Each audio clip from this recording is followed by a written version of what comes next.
हाय। तो आज सुबह सुबह ही मेरा प्लान बनता है पटना जाने का, क्योंकि मेरी दादी डॉक्टर के पास जा रही थी। तो मैं दादी के साथ ही निकल जाती हूँ पटना के लिए। और क्योंकि हम दोनों को जाना होता है दो अलग अलग डायरेक्शन में, इसलिए मैं एक टर्निंग पे उतर जाती हूँ और फिर वहाँ से थोड़ी देर पैदल चलने के बाद मुझे दूसरा ऑटो मिल जाता है। लेकिन वो दूसरा ऑटो भी मुझे जाके आगे उतार देता है, क्योंकि रास्ते में ये इस टाइप का कुछ लगा होता है। तो फिर मुझे वहाँ से भी पैदल चलना पड़ता है। अगर मैं स्मार्ट वॉच पहनी रहती ना तो मेरे 1000 स्टेप्स तो पक्के कंप्लीट हो जाते हैं, या फिर उससे भी ज्यादा ही। फिर रास्ते में ही मेरे भाई बहन मुझे मिल जाते हैं और उसके बाद उनके साथ मैं आ जाती हूँ रूम पे। कल मेरी बहन का बर्थडे था तो उसका केक बचा हुआ था, तो मैं केक खाती हूँ।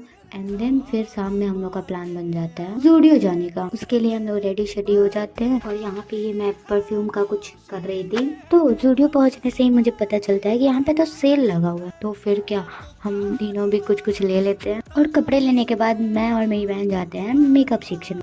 उसके बाद बिल करवा के हम लोग निकल जाते हैं। फिर खाते हैं मोमोज, देन फिर पानी पूरी। उसके बाद हम लोग आ जाते हैं रूम पे। एंड रात में मेरे भाई बहन को खाने का मन करता है व्हाइट सॉस पास्ता, क्योंकि उन लोगों से बनता नहीं है।